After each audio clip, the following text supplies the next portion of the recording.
To make mathematics more interesting and meaningful, laboratory method is used in teaching of mathematics. In this method, students get the opportunity to acquaint themselves with the facts through direct experiences individually. In this method, students themselves verify the facts and laws of mathematics with the help of the experiments. This method needs a laboratory in which equipments and other useful teaching aids related to mathematics are available. For example, equipments related to geometry, mensuration, mathematical model, chart, balance, various figures and shapes made up of wood or hardboard, graph paper, etc. In this method, the pupils carry out experiments themselves in the laboratory and gain knowledge through direct experiences. They themselves find the solution by viewing, observing and calculating. They establish and verify a law or principle in their own words. The teacher observes the students working from time to time and guides them by giving instructions whenever needed. Thus, in this method, the teacher also has to be active with the students. In this method, pupils arrive at some conclusion by active participation, so this develops creative and heuristic attitude amongst them. This method is more useful and scientific as compared to other methods.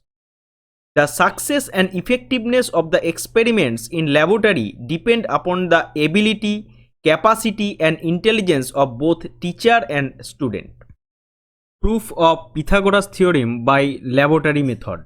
To make the theorem clear, the teacher will ask to the student to prepare a hardboard or wooden model in which perpendicular equal to 3 cm and base equal to 4 cm and hypotenuse equal to 5 cm.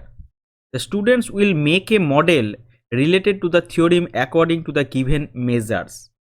After making the model, the squares drawn on three sides of the triangle are divided into squares of sides 1 cm as shown in the figure by dotted lines.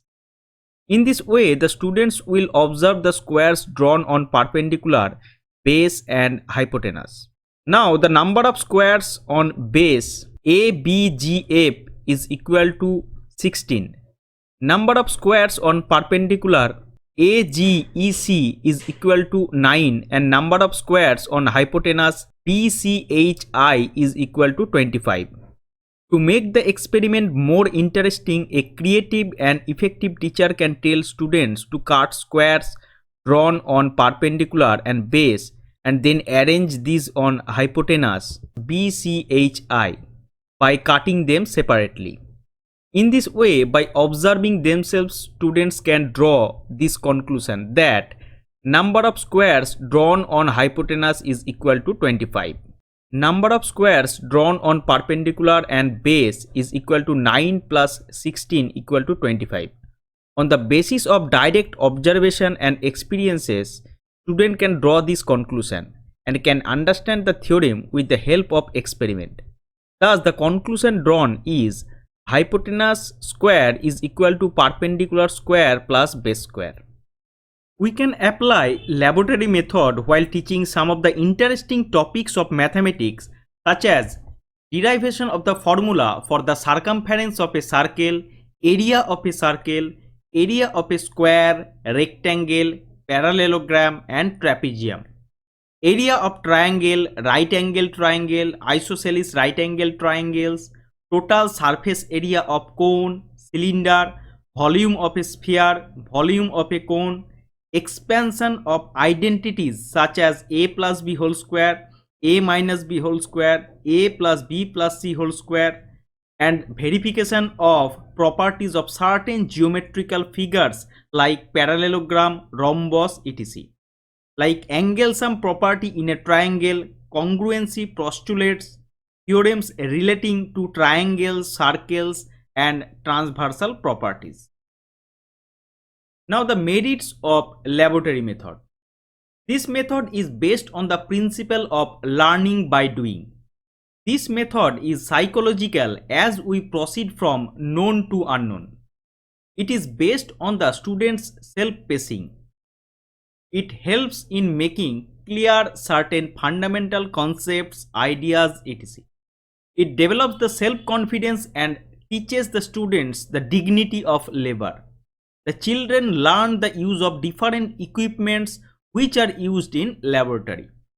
It develops in the child a habit of scientific inquiry and investigation. This method presents mathematics as a practical subject. It stimulates the interest of the students to work with concrete material. It provides opportunities for social interaction and cooperation among the students. It is child-centered and therefore it is a psychological method. It helps the students to actively participate in the learning process, and therefore the learning becomes more meaningful and interesting. Now the demerits of laboratory method. This method can be used for a small class only. It requires a lot of planning and organization. This method is suitable only for certain topics. This method, it is not possible to make progress quickly. It requires laboratory equipment with different apparatus. All mathematics teachers cannot use this method effectively. It is an expensive method. All schools are not able to adopt this method. This method has very little of theoretical part in it. In conclusion, we can say that this method is suitable for teaching mathematics to lower classes, as at this stage teaching is done with the help of concrete things and examples. Now try this.